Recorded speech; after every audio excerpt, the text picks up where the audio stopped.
My name is Josh Rivers. I'm a student at the University of Central Florida studying political science, and I'm the author of the book Rome Burned in a Few Hours.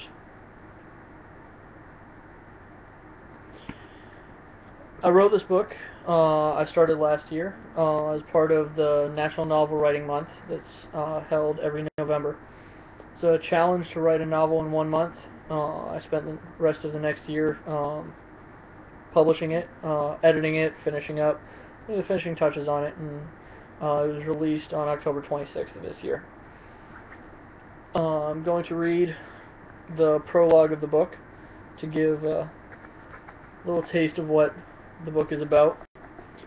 It's set in the year 2025, and it's about a revolution within the United States following the first single-party election, and this is what ensues. January 2025. The operation was planned perfectly. The surveillance was complete, the reports are in, and all the teams have been recalled to the safe house. It would take place today, and there was no room for error. It had to be executed with no more than 5 seconds of fluctuation in the time schedule. Once this went down, the world would change forever. The operative carrying out the operation was a man named Stephen Forrester, a man in his late 20s, no wife, no kids, a relative ghost. He enlisted in the Army in 2015 at the age of 18 as a way to get out of a small town and away from his parents. Son of a father who managed a bank and a mother who was a dentist, he had issues with the upper class. He served for 5 years during the height of the Middle Eastern War and managed to survive the devastation that took place and made it through to the occupation period. He served as a scout sniper, spending much of his time inside enemy lines and observing troop movements of the armies of the Alliance of Arab States, and relaying information back to the coalition command in Turkey, who remained in its alliance with the West following its acceptance into the European Union. Following a dishonorable discharge due to conduct while involved in an occupation of a small village in eastern Iraq, Forrester joined Exora Intishora and has been operating with them for 5 years. While intricate in its detail and planning, the operation was relatively simple. One shot, one kill. Philosophy established decades ago and still echoing in the mind of the scout sniper perched on top of the Washington, D.C. Department of Motor Vehicles building. It took meticulous planning to gain access he had on this rooftop perch, some fancy handwork, swiping of keys, a fake air conditioning repair unit job, and a couple nighttime operations to break into the AC units on the roof. It all came together nicely, and now here he is, sitting inside a fake air conditioning unit that was set up on the roof with just enough room for him, his Macmillan TAC 50B, and the HK416A he'll be switching to once the rest of the operation commences.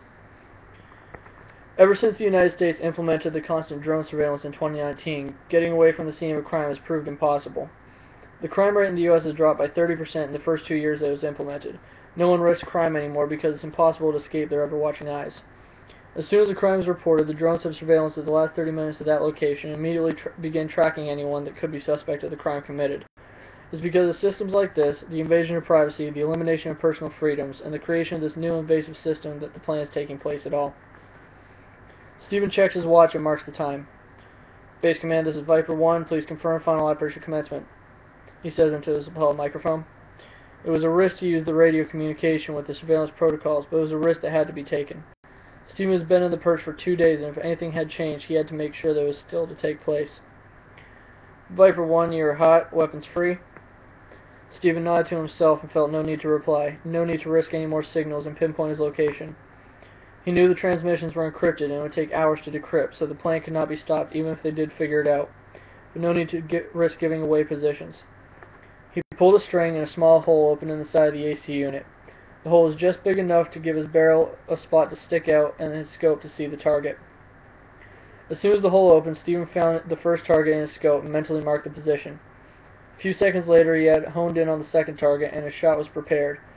He threw the bolt on the gun and prepared to take a shot. His breathing slowed, he relaxed his grip on the gun and loosened up. He had been doing this long enough to know that stiffening up will cause the gun to pull and throw off the shot.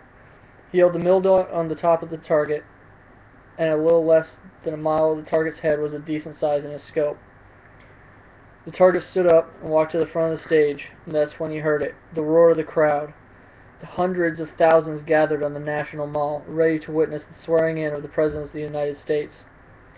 Little did they know they were about to witness the culmination of years of animosity and hatred toward the United States government, hundreds of grievances and acts of disregard towards those that served dutifully for their nation, and countless acts of injustice toward the people of this nation. Well, at least that's what Extoro and Tishora believe was their mission and goal in this current operation.